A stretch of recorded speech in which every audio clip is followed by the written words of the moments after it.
Alstom has developed this strategy of clean power because we recognise that we've got to ensure that the power sector plays its part in tackling climate change. And essentially, we've got to take the carbon dioxide emissions and some other emissions out of power generation. Power generation is responsible for 40% of all the emissions going into the atmosphere. So, how do we do that? We can do it in three main ways in our view. The first is that we get the technology mix right. So we make the maximum use of low carbon technologies, like all the renewable technologies, including hydro and wind and geothermal and other technologies of that kind. And of course nuclear, which is a low carbon technology. So that's the first thing, the technology mix. The second thing is through efficiency.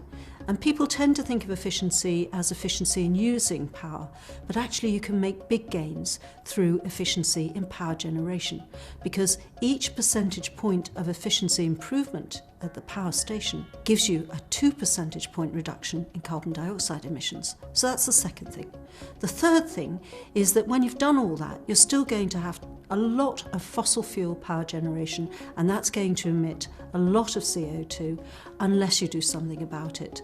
So we and some others have developed carbon capture and storage technologies, and what that does is it takes the carbon dioxide out of the chimney after the power generation process. It transports it and it buries it deep underground, where it either liquefies or it goes into the rock, and over time it becomes neutralised, and then you've stopped it from contributing to the greenhouse gas effect. So they're the three ways in which we think we can decarbonise power generation, and that's what we mean by clean power. In the end, if we're going to meet climate change challenge, business has to deliver low carbon goods and services, because we all use goods and services all the time. So business has to do that.